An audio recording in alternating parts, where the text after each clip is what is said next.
Good afternoon and welcome back to Open University Malaysia's second annual public lecture series live from Tun Dr. Ismail Hall, WTC Kuala Lumpur. We begin with public lecture 4, Futures of Care in Digital Education by Professor Felicitas, followed by public lecture 5, Beyond Intelligent Automation, Reimagining Human-Centered Futures for Digital Education by Professor Bhatt. Afterwards, stay tuned for our concluding roundtable, Beyond Standard Script, Imagining New Futures in Digital Education. Stay tuned with us.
Ladies and gentlemen, kindly take your seats as we begin the roundtable shortly.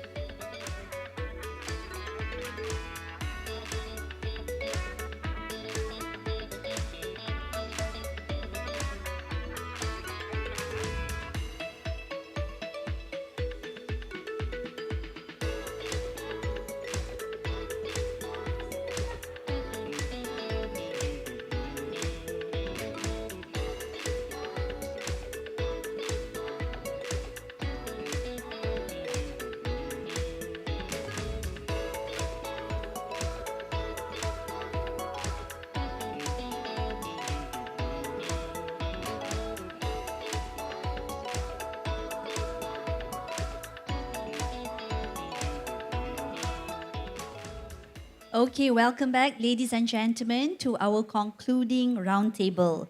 This session brings our distinguished speakers into conversation with one another and with you. It will be moderated by the Director of SENDEF, Dr. David Lim.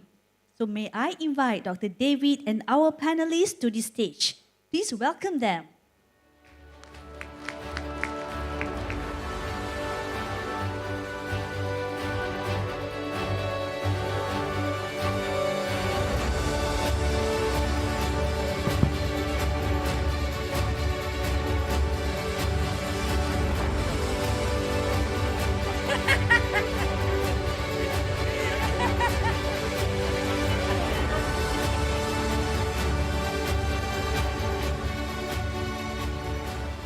Good afternoon, ladies and gentlemen. Thank you for still staying with us for the final round, where all of us will be in conversation with each other, building on not just the events of today, but also through our conversations from Monday through Wednesday. I think you would have made up your minds as to which of the 5 speakers appeal to you the most intellectually, right? And whether their positions agree with yours, or whether you feel that you disagree with them and you wish the other fellows would be a lot more louder in disagreeing expressly with them. So we will have this opportunity to pitch them against each other in a way, idea-wise, and we are seated in a way that is... if you look at the seating arrangement, it's already a kind of a continuum of people agreeing to the point where there's a polar opposite. Right, so that gives you an indication as to where we stand in terms of philosophy. So the idea also is to get 5 speakers who don't necessarily agree with each other on everything. That will be very boring, right? So what's the point of getting 5 heads of the same when we can have a spectrum? And although all of us, all 5 of them, work in the area of digital education, they're all coming from different perspectives, different backgrounds, different trainings, different exposures, different contexts. And so they bring all that with them to the table, and they might agree or disagree, we will see. But I think from your own listening to the 5 lectures, you would have heard or felt that there were needles coming out, poking at each other indirectly or directly, below the placid surface. So we will have this opportunity to get them to kill each other, perhaps, intellectually, over the next hour. And I won't have to repeat what they've covered, except to say that what we've heard are not really conversations about AI so much as they are about 5 philosophies of higher education, in a sense. That's one take at it. Veletsianos on judgment, Lim on adaptive systems, Rintis on responsibility, Yamaguchi on representation and governance, McGilchrist on hope and imagination, and they would clash in one way or another. Lim says, build it at scale and bend it to local conditions. McGilchrist, not just from her talk today, but in the broader context of her work, says, start small, grow where the growth does not cause what make the things work. Yamaguchi says, higher education must take part and steer AI rather than sit it out. Veletsianos says, the sense that we must move now is more or less manufactured, that urgency. And that refusing the rush is a real choice. And then there are also agreements, quiet ones. Lim and Yamaguchi are the 2 practical voices. Veletsianos and McGilchrist are 2 sides who resist speed. Rintis overlaps them all and hands the room the question of who decides.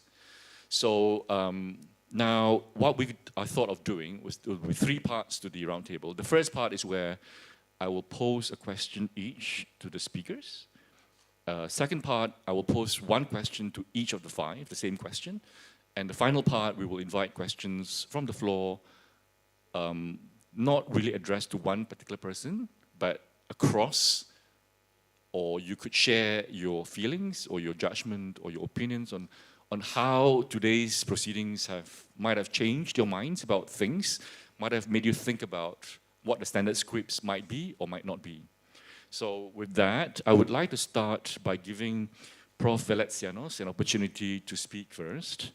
I would like to pose him a question, and also, based on the question, he could add on to see whether he would have anything to say in response to what perhaps Bart has presented. So my question for George, I'm inciting. My question for, my question, where is it? Okay, my question is this. To George, your idea of Siga Siga sits within the broader slow movement in higher education, where learning, reflection, and understanding are seen as things that cannot be rushed. Yet many universities in Asia, as well as Malaysia, are under enormous pressure to move faster, innovate faster, and catch up faster. How do we persuade institutions, practically, to slow down, at least in some respects, and how they may actually be a form of progress rather than delay? How can we convince universities in Asia or in Malaysia to slow down a little bit and to see that slowing down as a form of progress in practical terms? Thank you. That's a great question. And I should perhaps start by acknowledging that those pressures exist. Every institution is feeling the pressures. Institutions want to do better. I applaud them for wanting to do better. I applaud them for wanting to innovate. Perhaps one way to be convinced that slowing down might be a good thing is to lean a little bit on what my colleague Felicitas here was saying. Perhaps you can imagine some futures in which you don't want to be in, futures that are destructive for your institutions, futures in which you make certain decisions now and bring you into situations where you don't want to be. Perhaps you make procurement decisions now that lock you into edtech companies that then squeeze you for your money.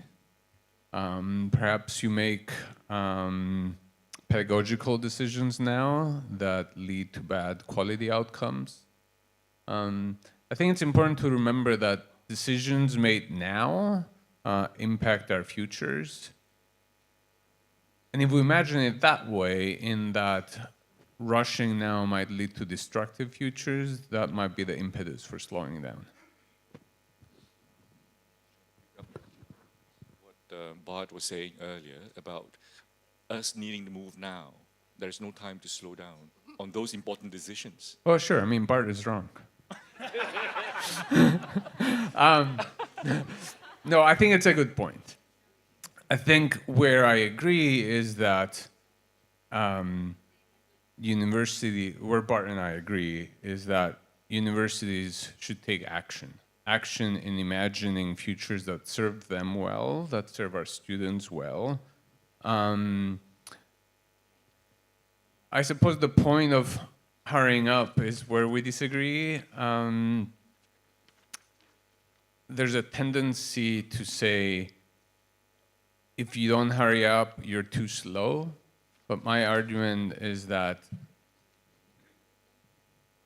we're not stopping.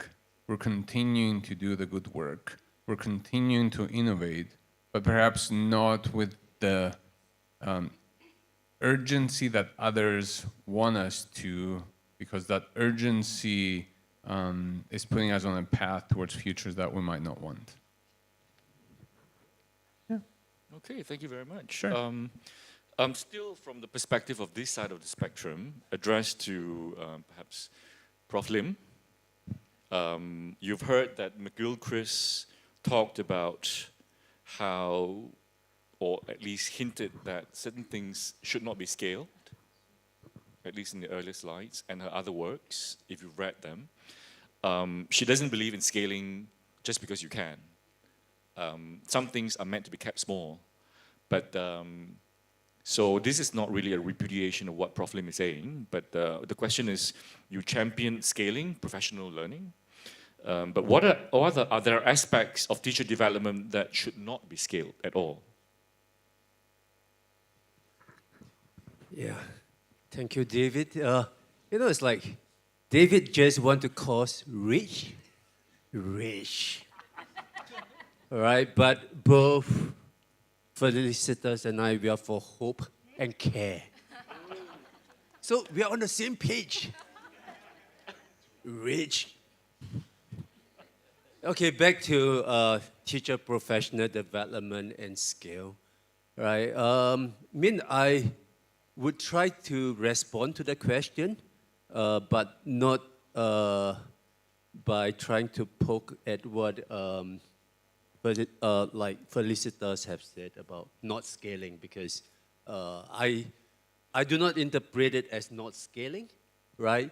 But I think when we are looking at professional learning, right, we know that it is quite important that the willingness and the ability to engage in your own learning is quite critical, right? Which means that we want the teachers and the school leaders, right, to be able to engage in professional learning in such a way that they are the one that is monitoring and managing it, right? So when we start looking at artificial intelligence, we always talk about, oh yes, the artificial intelligence is able to do that personalization, right? So you might do something for scale or at scale, right? And the AI would do that personalization, right? But as what Bart and the rest have actually emphasized, right? That it is not about the technology, it's about the human doing that personalization. We always assume that the AI is going to do that personalization for you, but that is pre-2022, right? I think from 2023 onwards, we are aware that that personalization need to be done as a human and technology so-called collaboration, right? And like that is why, like one of the tagline of the OUM is humanizing teacher, not teacher education, but digital education, which is really like critical, right? So I think like sometimes words are meant to be interpreted in a way that is not supposed to cause rage, right? So if you like take a look at slowly, you know, it's like if I'm going to look at it from the context of the Melayu like speaking part of Southeast Asia, you might be thinking, oh, it's supposed to be lepak, like chill, you know, it's like loitering, doing nothing, right? Lepak, right? Lepak, you know, it's like chill, you know, loitering around. In the Chinese context, in mainland China, we call it tang ping, which is like lying flat. Yeah, but slowly is not lying flat or lepak, right? Right, but if you're going to look at it from that perception, then you think, George, you know, it's like you're talking nonsense, right? But that's not what like you meant, right? Yeah. So I think words and phrases and concepts are really up to you, the perspective that you take, right? So I'm for hope and care, not rich. All right, thank you very much. Still, from this side of the spectrum, I would like to ask Professor Yamaguchi this question. Your lecture suggests that AI is no longer something universities can simply choose to ignore. This really was also affirmed by Bart. It has already changed the university, so you can't be ignoring it, right? But you did also say that there are circumstances, or you did not say, I'm suggesting this. There are circumstances where a university should deliberately choose not to adopt a particular AI application. Not adopt all of AI, but certain aspects of education. Might we not choose to not use AI at all? Is there any possibility of that happening from your point of view? Did you get what I mean? Did I say that? No, you didn't say that. You said that we cannot ignore AI anymore. But I'm saying that yes, we cannot ignore it. But are there aspects in higher education or digital education where we want to say to ourselves, having reflected a little bit and said, this particular small aspect of education that we're providing, we don't want to use AI. We have good reasons for that. Have you come across such that thought or incident or event? Thank you very much for such a provocative question again. I made a statement that just looking at the reality, we really have to look at the reality, and the reality says with such a rapid development, not only AI but technological development, we really cannot ignore what is happening in front of us. That's what I meant. But I think, of course, institutions or even the member state can make a decision, whether or not or to what extent the technology should be integrated. And I talked about the missing pieces, right? This gender, people with disability, and indigenous community. But actually, there is one more missing part that I really didn't mention in my presentation. That is the youth engagement. Okay, youth engagement. Because the future of our education is for, we talked about what is higher education for? That is for the future generation, right? And I think more and more, there's more and more movement that the youth, the voices, needs to be not only heard, but to be integrated when we make a decision. And what is really interesting, I talked about that there was a conference on the future of education at the United Nations 3 years ago. And our Secretary General mentioned there are 4 stages of the youth engagement. First stage, we ignore them because they are too young. Okay, and the second stage, we recognized they were there because they were the part of the society cohort, right? Third stage, we listen to them, what they really have to say, with their experience and what they want for their future. And fourth stage, we take their opinions seriously because their future really lies on what we are going to decide now and for the future. And Secretary General Antonio Guterres said we are at the third stage right now. And every single institutions and member state and UN agencies, we are responsible with the concrete measures to augment from stage 3 to stage 4. And I was thinking, what would be the concrete way of doing this? And I attended one of the climate COP about 3 years ago, and the person sitting next to me, like David, was the middle school student representing Thai government. So she was the part of the delegation from the Thai government. So I kind of whispered, asked them, so what is she doing here? And the Thai official said, she's representing the youth voice. Okay, and so I asked her, isn't it kind of difficult for you to present your opinion because you really have to consolidate? How do you work with your the student in your own school? And she said, I am not talking about my school. I am talking about my society.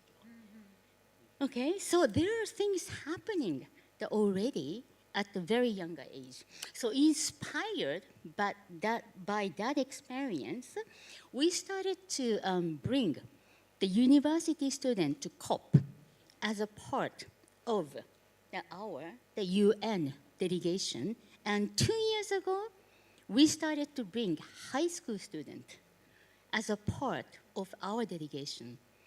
So that's something, I don't know if I'm answering your question, but whether and to what extent those technologies should be integrated or not to be integrated, that has to reflect the voices of the next generation.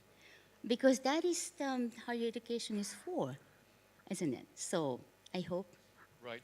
You've sort of skirted around the issue, the question, but it doesn't matter. But you've raised an important missing piece, which is youth engagement. And I would like to continue this thread and bring it over to Felicitas, who has engaged youth sector.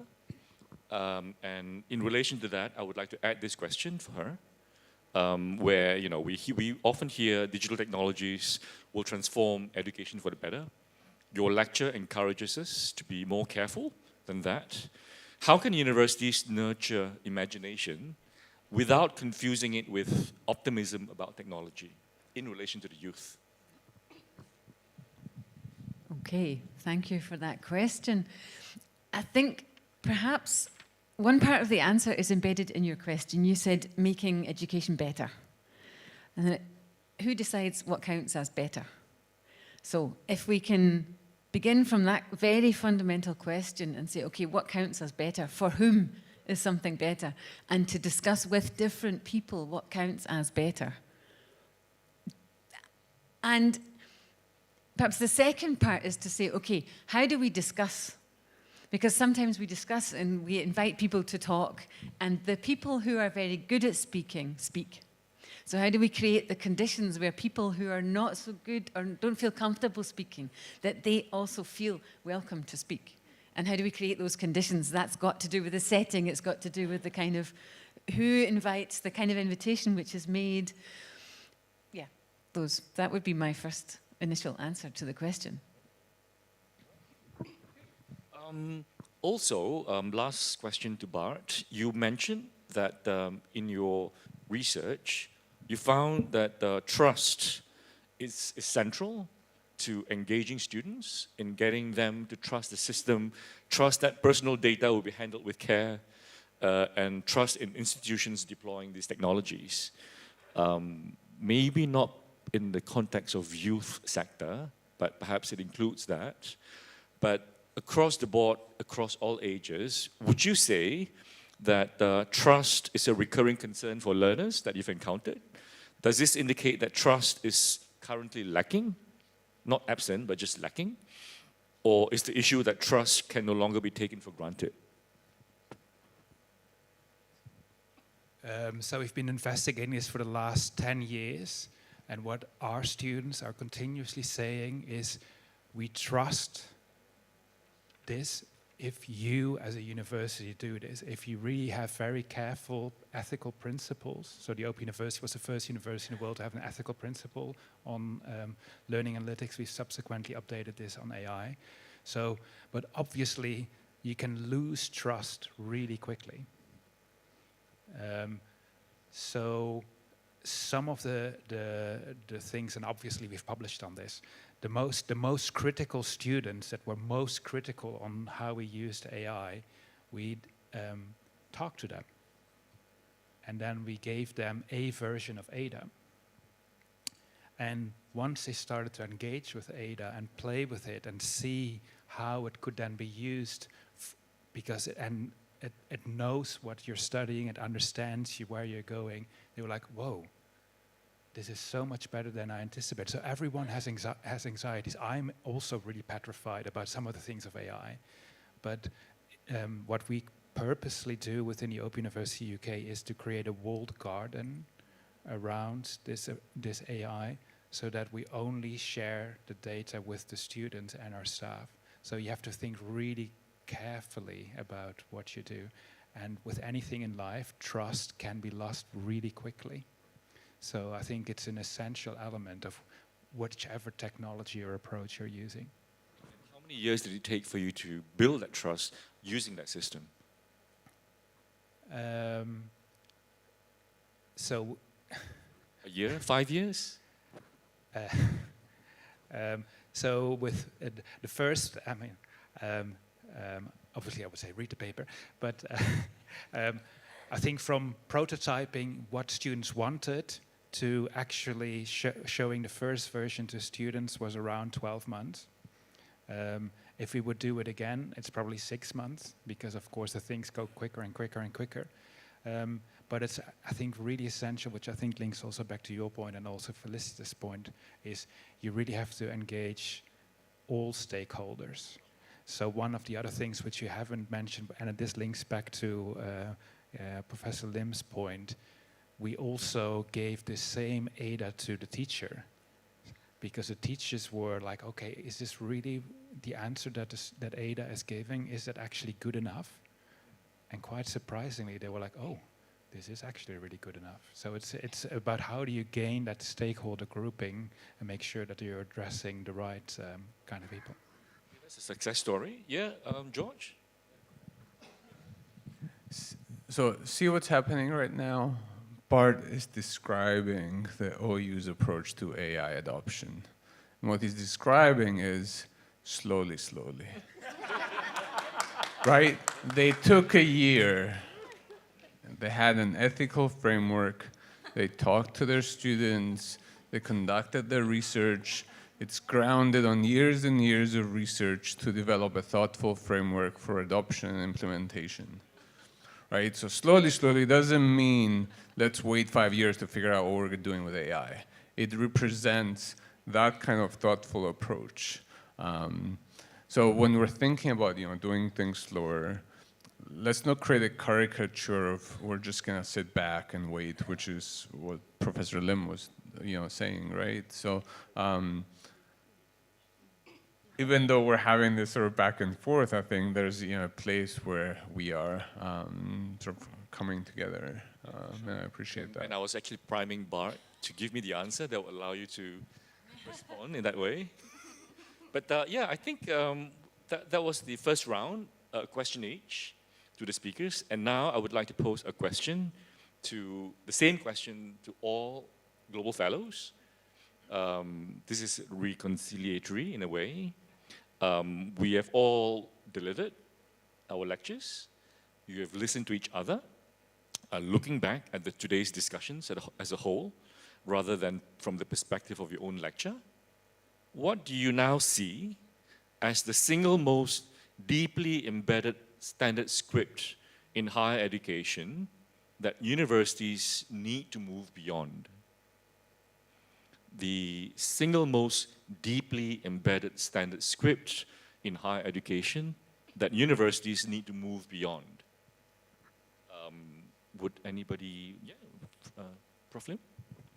Yeah, I'll probably just have a go. It was actually something that I shared with the senior management.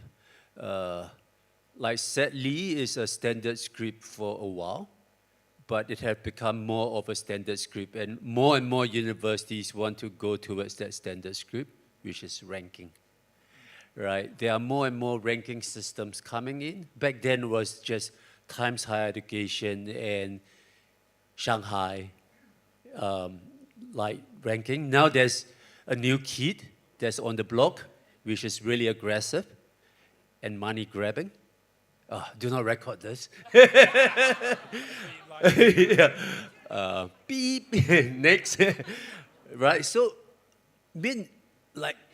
basically every universities that I know, they want to be somewhere in that QS ranking.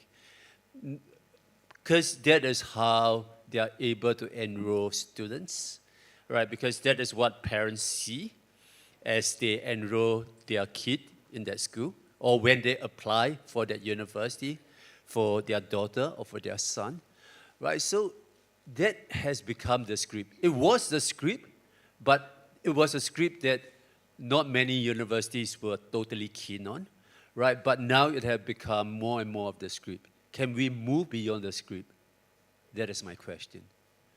I like to believe that we could, right, with what has been discussed, but in reality, could we, right? Because at the end of the day, it's dollars and cents, right? Yeah, so it's something that we really need to keep in mind. Okay, thank you. Yes, Prof.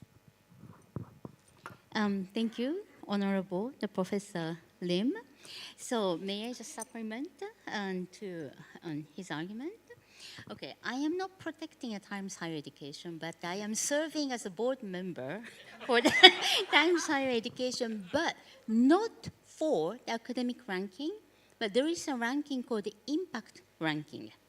Okay, and what the impact ranking does is they have the multiple criteria how the university through education activity, the research activity, and community engagement have a meaningful impact on their own, the community and region and the country. Okay, and I agreed to serve as the board member over there because I really found this role of higher education very meaningful with this impact, the ranking. And actually Malaysia has been doing very well because there is because there is diversity in those criteria, and you really have to submit the narrative of the meaningful engagement of the university into their community, and of course to the student, to the adult learners, and those who dropped out of the school, and so on. And also there is a question on the first generation, the student, how the universities are being engaged to promote that aspect and promoting the equity, the question. I think the reason why Malaysia is doing very well in those days is the commitment of the government promoting this SDG 4, the quality of education, but also the commitment of the university that you mentioned, at 20 national university and over 320 private university. I think Malaysia is one of the very interesting country. There is a collaborative aspect among the university. As I can see, there are many experts gathering from the different university in this engagement, right? So I think ranking is the ranking, but we also have an aspect that you can take advantage of those rankings to improve the management of the university or how the country can function to identify the very important role of the higher education. That's in response to Prof. Lim, but what is your own take on what you think is the single most deeply embedded standard script, apart from the ranking issue? Oh. Okay, I really enjoyed every single the keynote of the global, the fellows this time. And one of the most, I would say, the message, which kind of stays in my mind, is the problem is not the technology, but problem reside in humans. Okay, because I had a very nice dialogue with the professors, faculty members on the first day. Very, very intriguing discussion. One of the questions asked me is that with the development AI, how can we keep the critical thinking of the student? Okay, that question was very interesting. But if you think about this question, it's not the technology which is decreasing the importance of critical thinking, but it is actually the educators who has to have a mindset, shift of the mindset, how with the rapid development of the technological development, how we can motivate the student to use their critical thinking amid the multiple the tools surrounding the students. So I, oftentimes in a symposium, when we talk about the AI in higher education, people blame on the technology, and they're losing the important, the asset of the critical thinking of the student. But I have a bit of different idea. I think it's are we the educators thinking, how to, for example, give the assignment to the student, which really triggers their critical thinking. If we keep giving the same questions, same assignment, same assessment, then of course the technology override the student, the critical thinking. So it is on us, the educator, who really have to think hard, with this technological development, how, what kind of questions, what kind of assignment that we should be able to give the student to augment their critical thinking. Because I think eventually it's us who really have to know how to use the technology and to really nurture the talent of every single learners. All right, that's very thoughtful. So the standard script that we hold on to is that technology is the problem when it is not really. It is the people using the technology that might be the problem there. Yeah, so I would like to invite Felicitas to respond to that. I keep thinking about this humanizing, the human, the people, the humanizing. We talk about standard scripts. I think everyone in this room agrees with the idea of humanizing digital education. People applauded earlier when you said that. Humanizing, it's the tagline for OUM, humanizing digital education. We want human values, but this is the vision, it's the mission, it's not the script. How do we do that? That's not the script yet. And coming back to the idea of ranking, for me, I agree completely with that. One of the core scripts interrupting the idea of humanizing is competition. Individual scholars compete with each other. Who has the highest H index? Who has the most publications? Who has the most citations? Who has the most money? Institutions compete with each other, where in the ranking they are. We could organize this infrastructure in a different way. There could be bundles. We could have Group A, Group B, Group C, not rank 1, 2, 3, 4, 5, 6, 7. We'd still have comparisons, but not the same competition. Perhaps we have to get rid of A, B, C as well. You know, there's a baseline. You are excellent enough or you're not. Maybe. There's different ways of organizing this infrastructure. The infrastructure is the script.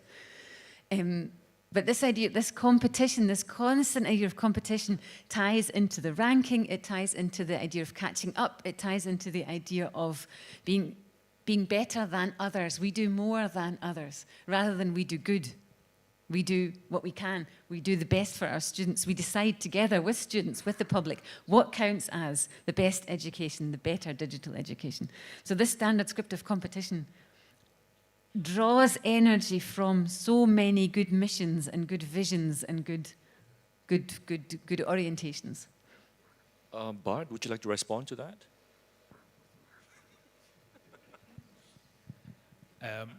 I'm going to go completely in a different direction, if I may.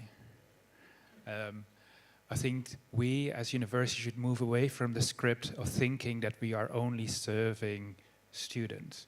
Most of the fundamental problems in the world are related to a lack of education and understanding. So I'm reaching out a hand to the opposite side of we should use the power of digital education to help the wider population to see what's going on in the world. I think many of the reasons of the rise of populism across the globe is because of fear, and it's about misunderstanding. And with digital education, I think we could do amazing things. So I think we as universities should perhaps stop competing and actually think about, okay, how can we educate everyone? So for example, the Open University in the UK has Open Learn. We have 10 million users every year, where 10 million users are freely using loads of resources. Imagine if we would all work together and use something like this. So let's move away from the script of teaching our students, so let's think about our broader mission. All right. Thank you very much. Yeah? I completely agree. But no, I do completely agree with your core question that you asked as well. What is education for? For me, the major positive benefit of AI is that it reminds us to ask, what is education for? Completely. But I am also aware that there are a huge number of very highly educated people who vote for the far right as well. So there's a rupture in there for me as well. Perhaps George would like to have a last word on this? I don't know. This is such a difficult question, especially when you're the last one.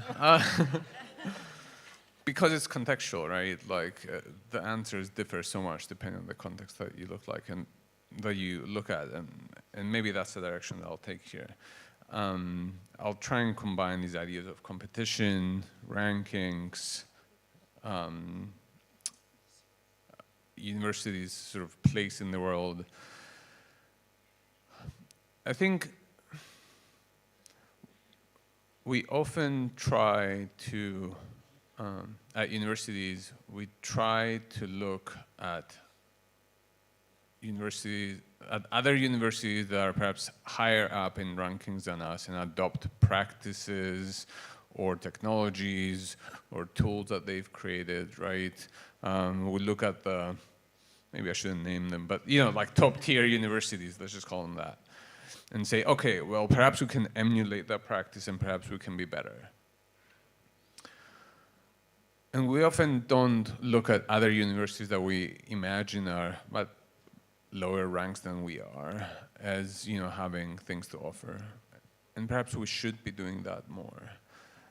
Incredible innovations happen everywhere, not at, the world's highest ranked universities that develop, scientific advancements. They happen everywhere. They happen at community colleges. They happen at public schools across the world.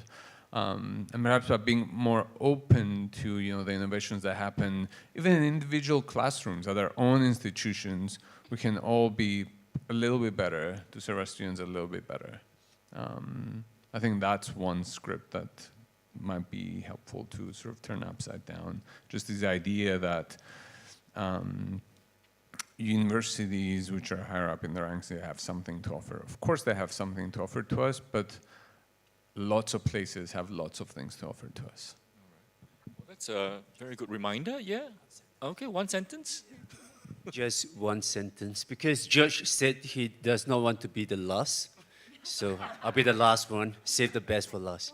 No, because it's just like basically what I gathered from like what we have been talking about, and I just thought the standard script is probably like when we talk about script and the standard script, it's not just about the state of the world, right?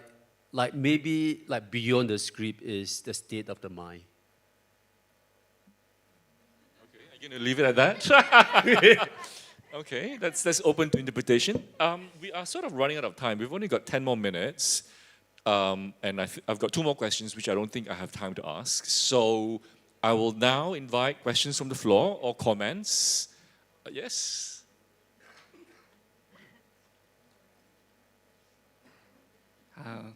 Hi, my name is Shahir. I'm from Faculty of Business, Open University Malaysia. And first of all, I would like to say thank you for the delightful insight on the role of AI in digital education. So I just wanted to hear from you. Any one of you could respond to this question. I really wanted to know, especially on the strategies of implementing it.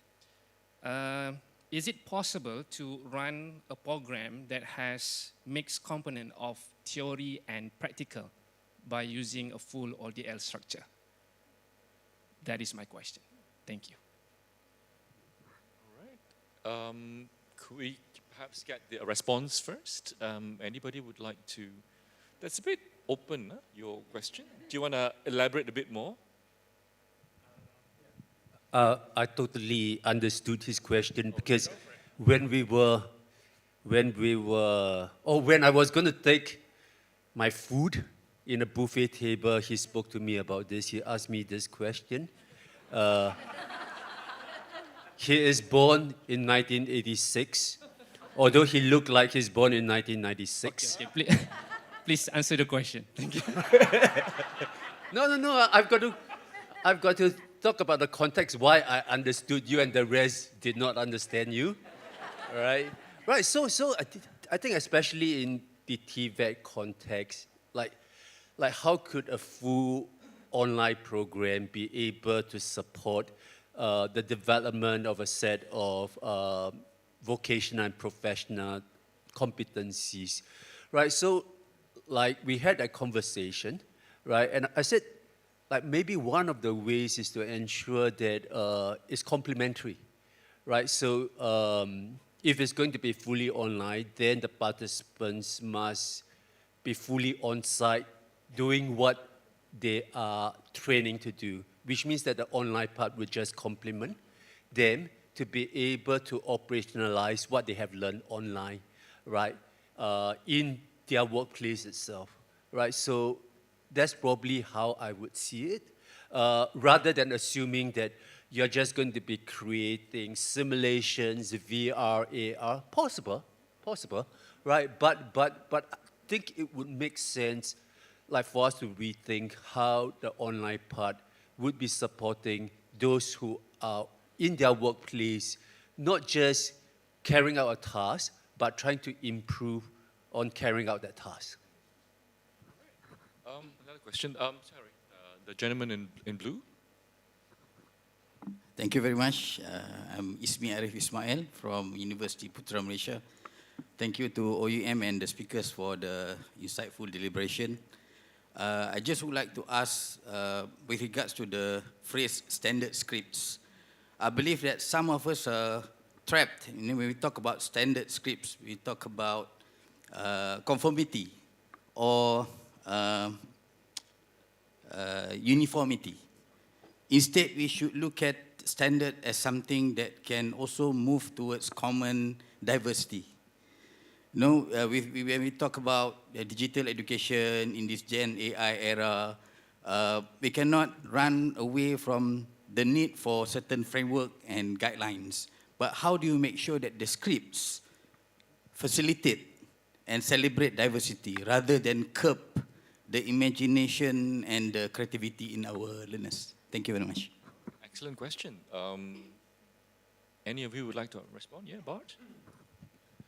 I'm going to give a big data answer. We've done lots of data analysis across 400 universities, 10,000 learning design decisions, and basically what we found are 4 types of teachers. And those 4 types of teacher, irrespective of disciplines, across these different contexts, more or less are not really creative. They're designed based on 4 principles. So what we have developed with the Balanced Design Learning Planning tool is, okay, if you know that there are basically 4 flavors, how can you become slightly more creative if you're always designing lots of content and you want to make it slightly more collaborative? What could you do? It's a free tool, learning-design.eu. Sorry for the shameless pitch. How has that answered the question? I'm sorry. It answers the question because it shows that the colleague is completely right. Most teachers actually are designing very similar activities, but you need that kind of additional support to see how you can design it in a slightly different way. And there are already free tools available out there that can do that. All right, excellent. Yeah? Could I give a historic answer? Sure. Coming from the humanities side. And coming back to your word guidelines.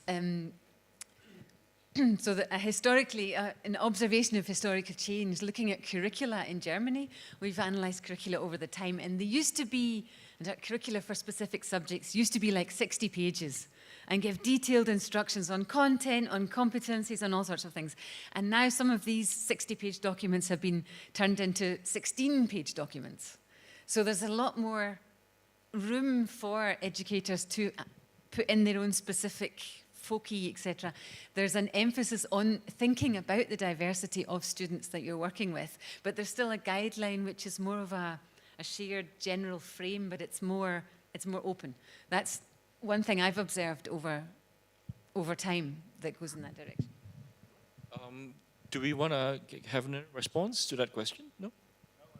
Yeah, we're good? Okay, excellent. So maybe one last question before we wrap up, or 2? Oh, right. Could we have a question from you, Prof?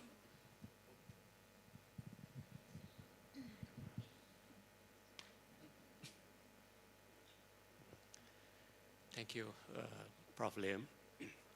My name is Mohammed. Having heard the 5 eminent speakers about the AI, and I happen to do not have any kind of background at all, AI. So I don't know very much about this. But having heard what you are saying, discussing, and so on, and giving me the opportunity to optimize your brain, to develop another curve of the OUM. Now we are here, and then we, the team, supposed to develop another curve. I'm very sure all of you are familiar with Christensen, the Harvard gurus of the management. So my question is pretty simple, basically. I have heard about the word trust and all those beautiful kind of terms and so on. My question is, money is not your problem. It's not your problem. All right, it's my problem. Giving you the opportunity to get together, to develop on the curve, how do you go about it? Thank you.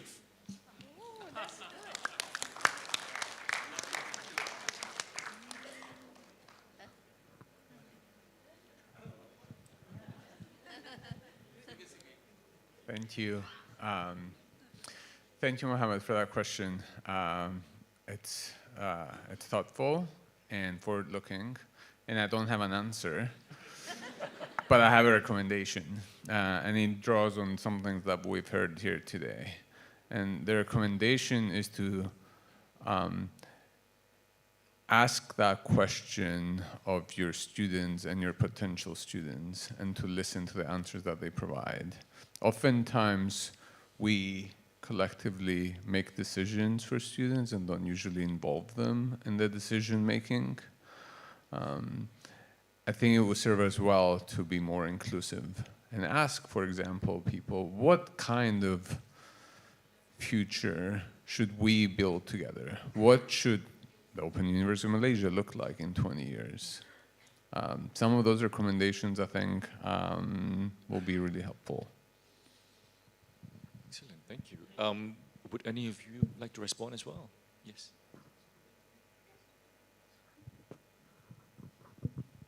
Thank you very much for the very thought-provoking the question.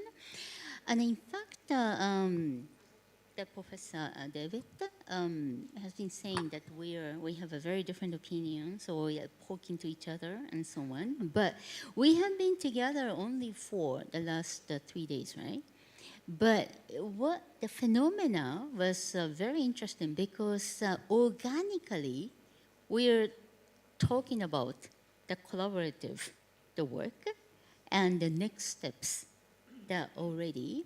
And what I mentioned today to some of the faculty members who approached me for the collaborative research or the future collaboration, what UN, United Nations University, can provide is the huge and very high quality and global network that we are working together. And we have several networks like on the biodiversity, climate action, but we do have a global network of 200 partners that we have on the Education for Sustainable Development, ESD. Okay, and when we say Education for Sustainable Development, we don't have certain topics because it's an education for sustainable development means education for the individual, but education for the generation, education for the community. So you're the one who decides on the topic. And we get together, those 200 partners get together every other year on specific topic. And I think future topic can be the evolution of the digital learning and the evolution of the online teaching and or the hybrid teaching and learning. And Open University in Malaysia, you have 25 years of experience, right? So that means you have so much to offer because you have seen the development from the very beginning till now. So I think that's something that one of the outcome of this the global fellows, so you can take advantage of our network and to go to the next step.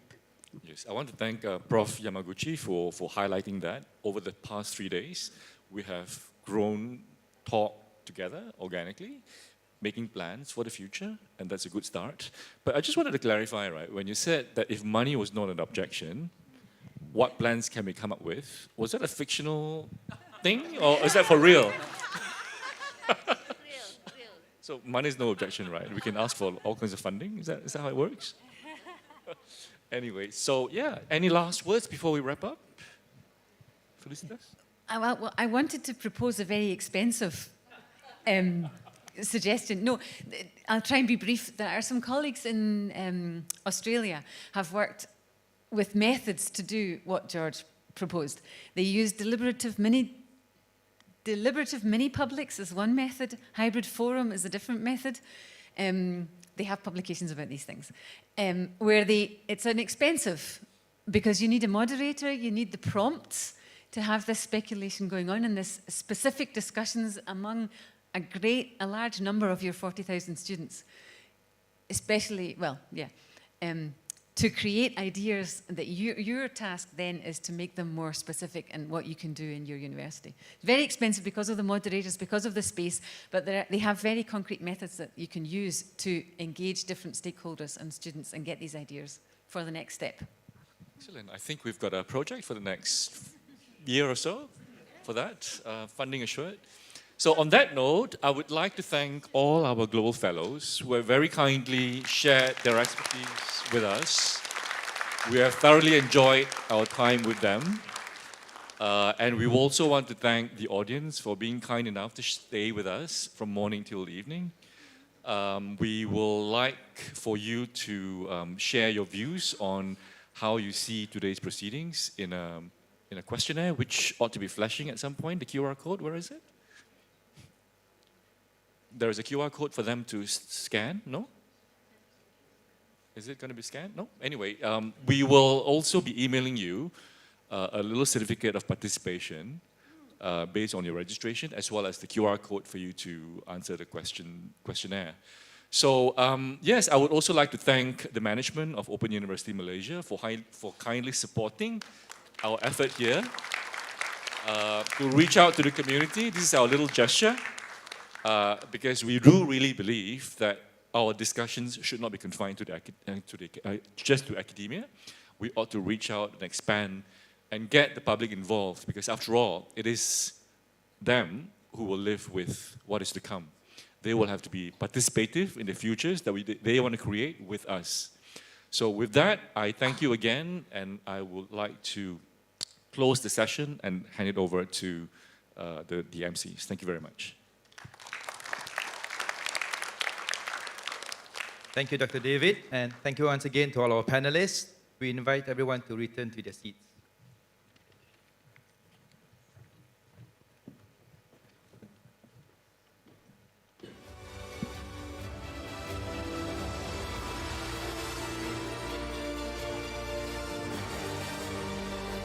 Ladies and gentlemen, moving on, we would now like to invite our chairman of the OUM Board of Governors, Yang Bahagia Emeritus Professor Datuk Dr. Muhammad bin Awang, and our President and Vice Chancellor, Yang Bahagia Professor Datuk Dr. Ahmad Izani Awang, to stage to present tokens of appreciation to our global fellows.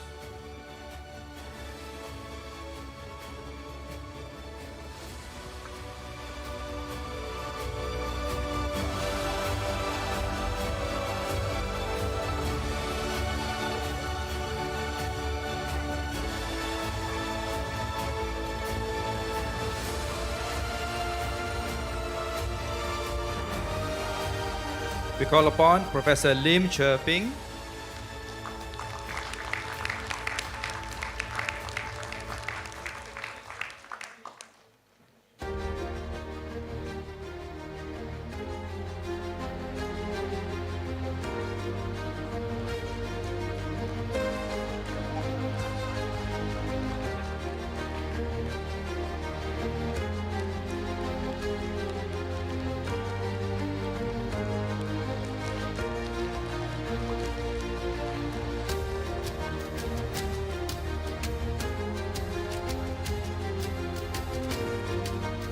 Professor Emeritus Shinobu Yume Yamaguchi,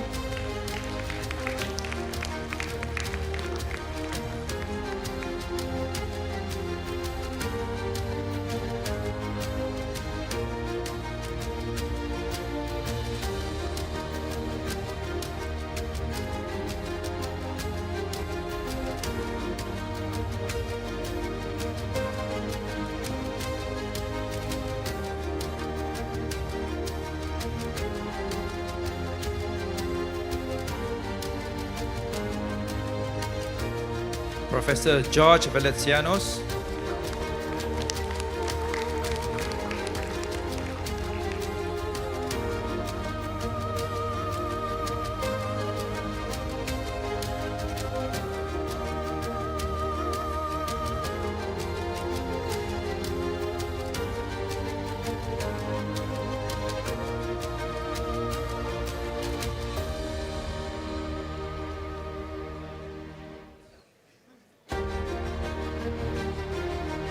Professor Felicitas McGilchrist,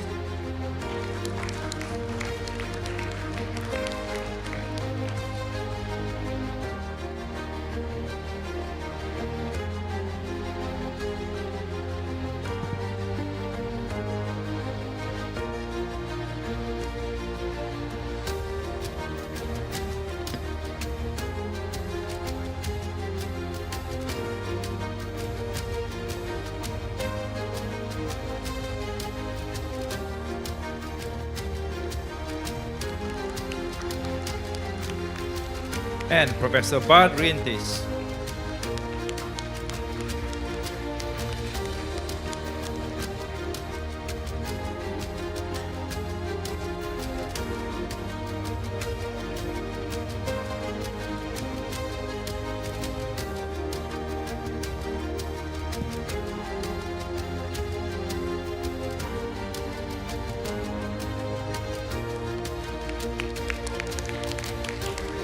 Thank you, Yang Bahagia Chairman and our President.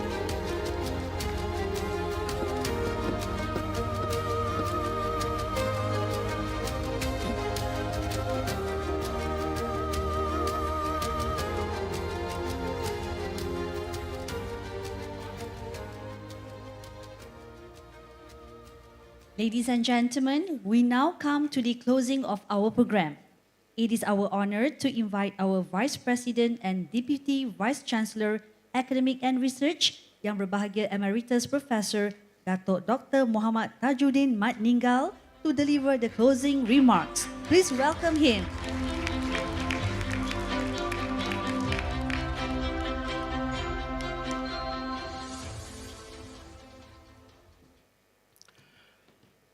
Thank you very much to Hazra and also Azam.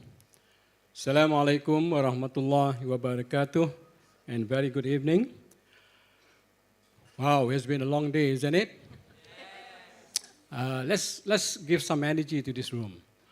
Let's give yourself a very big round of applause, everybody.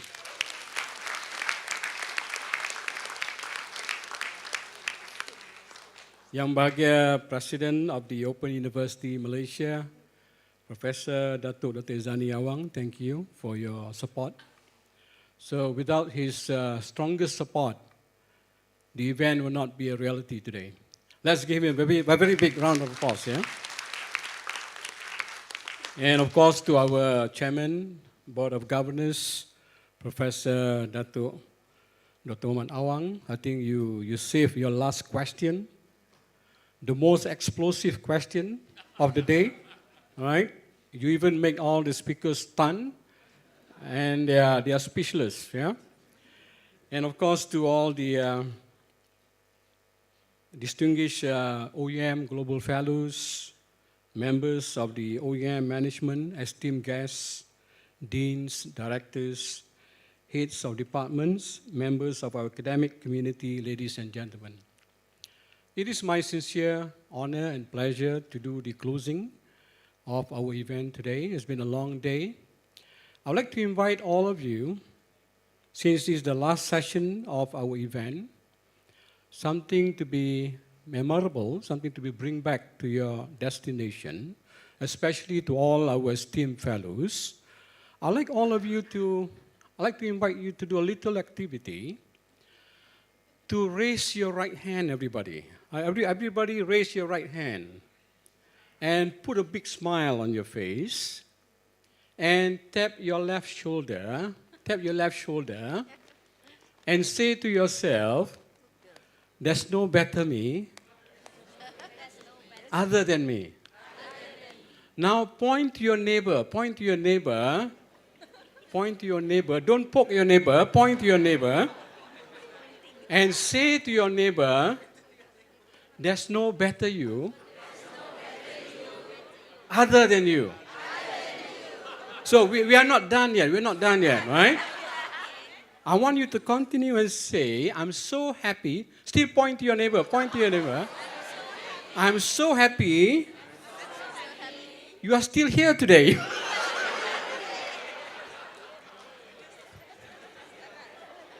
All right. I think since this morning, we have traveled across ideas, continents, and perspectives. All without leaving this hall, we explored the wisdom of Siga Siga. George is going to be my dream tonight, Siga Siga. And also to all your dreams, right? Siga Siga. Hopefully it's not that Siga, yeah? We discuss designing education that is inclusive, scalable, and locally meaningful. We reflected on AI, digital transformation, social justice, sustainability, hope, care, and the future of higher education. Right? It's been a lot of beautiful ideas, a lot of hope, a lot of dreams. I can see a lot of dreams flying in the air now, right?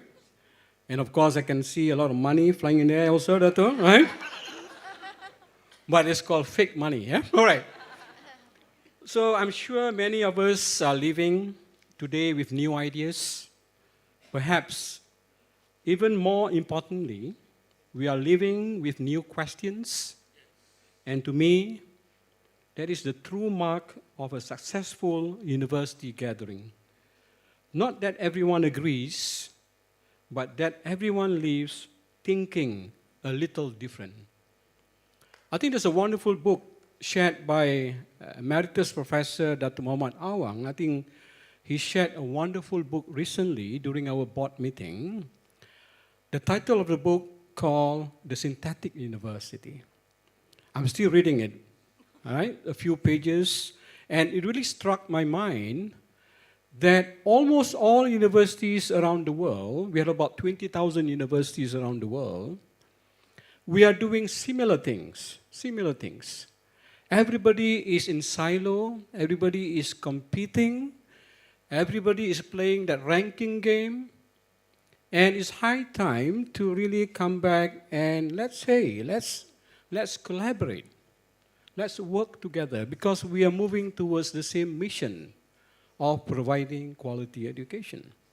So this is all about. So today we have 5 esteemed speakers coming representing from different parts of the world. I think thank you again. You travel all the way.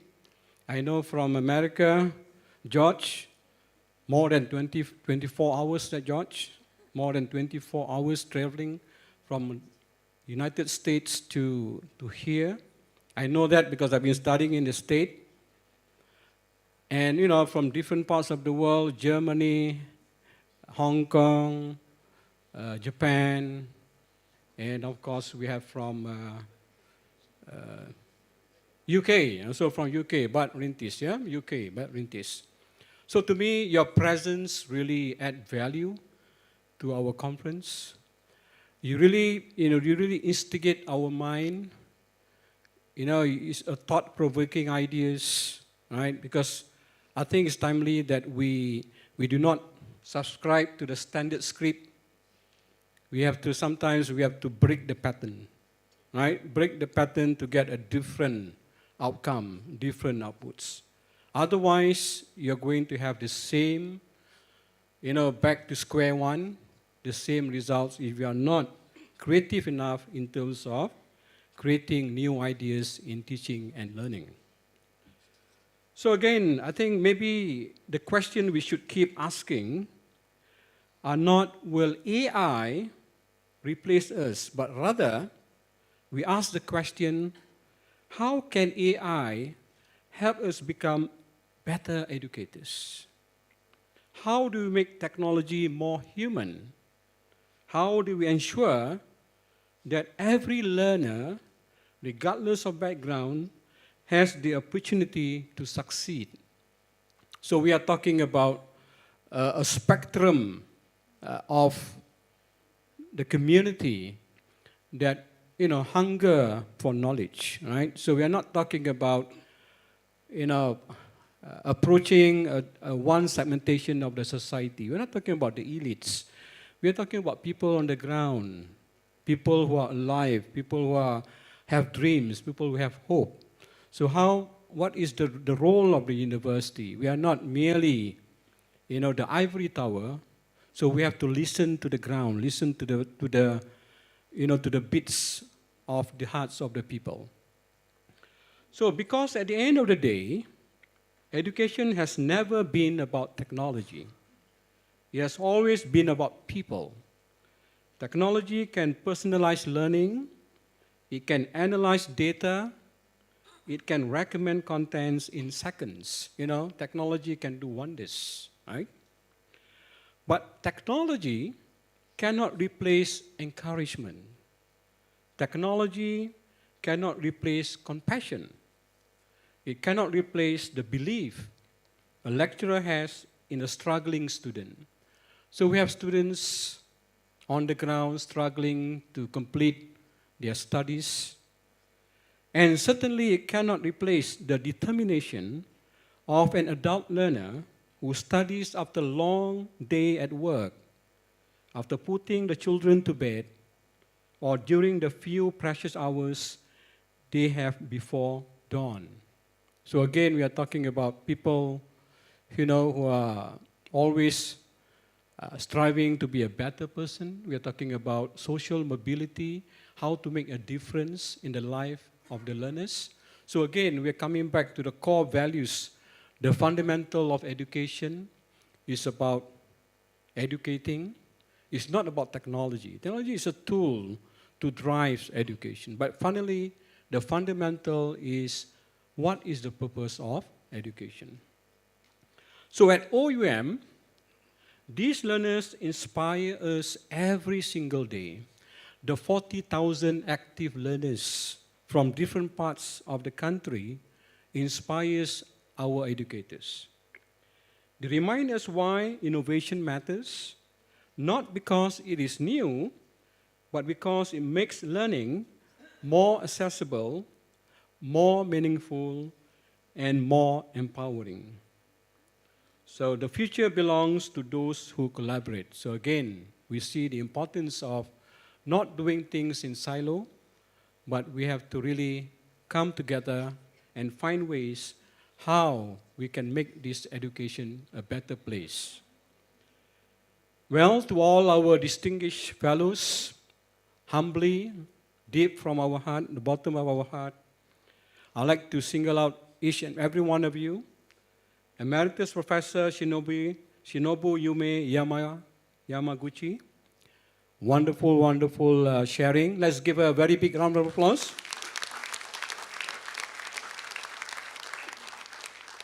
Professor George Valencianos, thank you, sir. And now you are officially Siga, right? Officially, right? Professor Lim Chirping, Chirp, thank you. Professor Bart Rentis, Bart, thank you very much. And also Professor Felicitas McGill-Chris, thank you very much. So I hope your presence has truly enriched this event, and we look forward to many more collaborations in the year ahead. So you are now officially our esteemed ambassadors of Open University Malaysia. And one thing that you have to be cautioned, you are being tracked from now on. We will track you, all right? Okay, to every one of you here today, thank you very much. Thank you for staying right to this moment. I think your presence, your enthusiasm really add value to this conference. Thank you for staying engaged from the first session until now. I think it has already broadened our perspectives about AI, about learning, about enthusiasm, about hope, about our future. Thank you for asking thoughtful questions. Thank you for sharing your ideas so generously.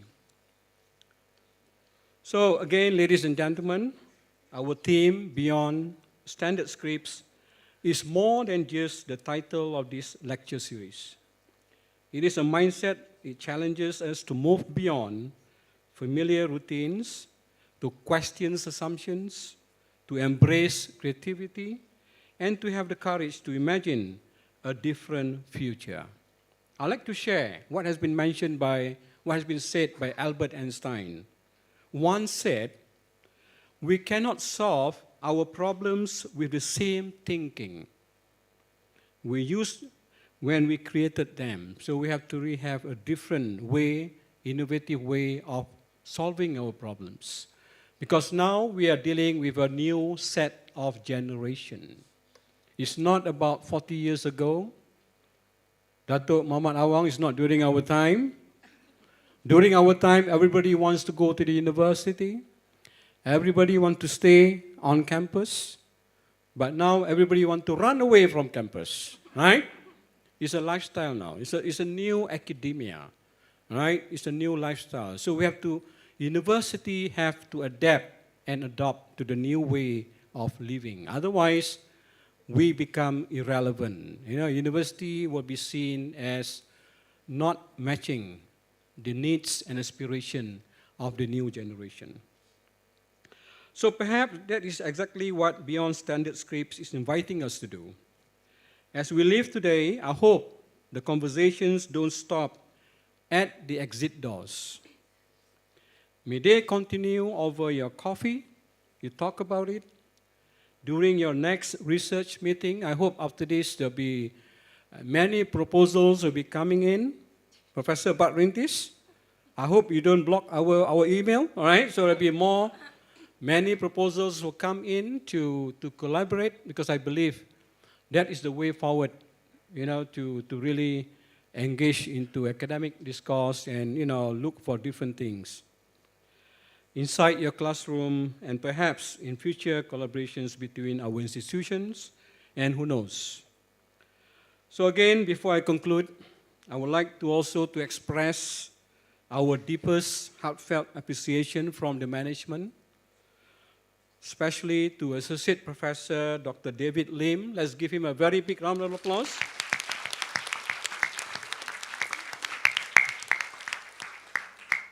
He's a bit shy now, right? The Director of CENDEF, Center for Education Futures, and of course together with your team, the organizing committee, our dedicated frontliners, all our repertoires, our special officers, liaison officers, technical team who are taking, photos, videos. Without your commitment, this conference will not be a success. Volunteers, and of course, everyone working tirelessly behind the scenes. So I can sort of imagining all of you, you are like the blazing stallions in the desert. Give them a very big round of applause, guys, right? So they're made possible by countless hours, and of course a lot of planning, a lot of sleepless nights to make sure, because what you have seen today is an effort of many, many months of planning. Right? It doesn't happen overnight. It's always a process, and I think this is something that we are very proud with all of you who make this event a reality. So please join me again. So I think thank you very much to everybody. Finally, on behalf of the President of Open University Malaysia and the rest of us, thank you once again for being part of this memorable occasion. May today's ideas inspire tomorrow's action. May today's conversation become tomorrow's collaboration. And may we continue to shape the future of education with wisdom, courage, compassion, and hope. So to all our esteemed fellows, and not to forget Professor Paul Prinsloo. Let's give a very big round of applause. Professor Paul Prinsloo, for your information, he's from UNISA, University of South Africa. He traveled all the way from Africa, and he's been on attachment with us for the next 2 months. And I think the third month, he will be a Malaysian citizen. So I think once again to everybody, we really honor your presence. Thank you. And we hope to see all of you again. Hopefully we're going to have our third lecture series. So because I believe this engagement is very powerful, all right? So I think we need to continue doing it. And hopefully next event we have more speakers coming in to make it a reality. So with that note again, thank you very much. Also not to forget,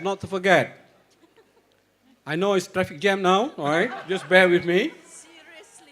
I think not a good time to drive now. So not to forget, I'd like to also sincerely, let's give another big round of applause to Professor Santi, Datin Santi, I think.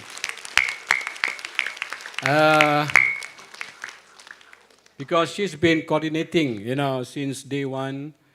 I think you are the, you orchestrated the whole event. I think without, and again, just for information, she's the most beautiful lecturer at Open University in Malaysia. The most beautiful lecturer 20 years ago, but not now. But she's still very beautiful, right? So with that note again, I sincerely thank you again, very deep from my heart, very deep from the president, and of course our senior management. So thank you, and hope to see all of you again in the near future. Sekian, wabillahi taufiq wal hidayah. Wassalamualaikum warahmatullahi wabarakatuh. Thank you very much. Thank you, Yang Baginda Datuk. All right, moving on, I'd like to invite our chairman, our president and vice chancellor, members of our executive management committee, and all of our global fellows on stage for a final group photograph. Can we proceed?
That concludes our second annual public lecture series and the launch of new OUM logo. Today we explore the future of digital education, focusing on inclusion, AI, human values and care in learning. We hope this conversation inspire meaningful change in your institution, classroom and communities. On behalf of OUM, thank you everyone and have a great evening. Bye.